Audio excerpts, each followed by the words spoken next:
Predator Badlands out now in theaters. Look, if you play video games and you love video games, you're going to love this film. I don't play video games. So to me, this was an over-the-top,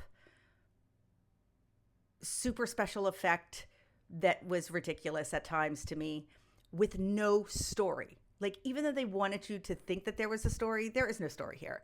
It is nothing but action, insert a couple attempts to some story, and then some cheesy jokes, action, cheesy jokes, a little dialogue, more action.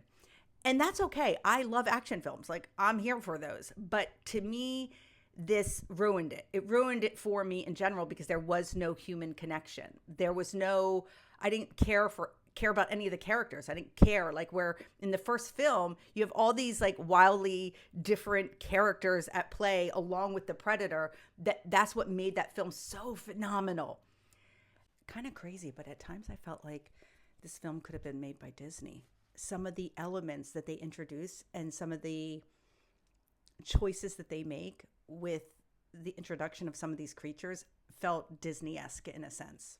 Like I've seen it before. And you're going to know what I'm talking about. I don't want to give it away. But a lot of the things in the film seemed like it was just pulling from other films that I have seen, which was a letdown and also very predictable. Another thing that I hated is that this is definitely a film that is meant to be two films. This is a film that's setting you up for a second one. And that is very, very apparent by the lack of progression in the film.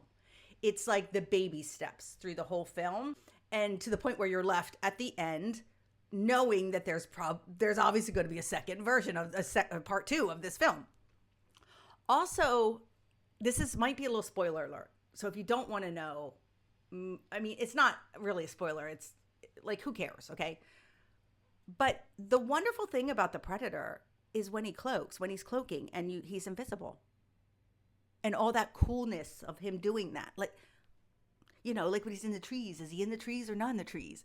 Like, there was none of that. None. I mean, there was like 2 seconds of it. But again, they're setting it up. So then, you know, the next film, I guess we're going to get all the cloaking and the cool shit. But they also made this Predator so over the top with some of the things he was doing. It was so preposterous. Like, I'm like, okay, whatever. Like, come on. I don't know. It's very futuristic, which was a plus for me. I like that futuristic feel. It was taking you out of the earthly element. It was putting you in a different setting, which I didn't mind that. But again, there was no character or that I was rooting for. Like, I hated them all. I wanted them all to die. There, I said it. Even the Predator. I'm giving it a 2.5 out of 5 stars.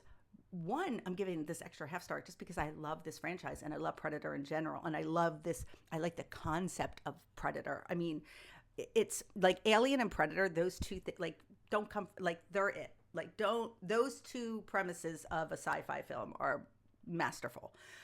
But this one, lackluster. And I know it's getting wonderful reviews, but again, I think it's for a specific audience. I probably was not the audience for this film, which I'm okay with, you know, to each his own. Go check it out now. It's in theaters.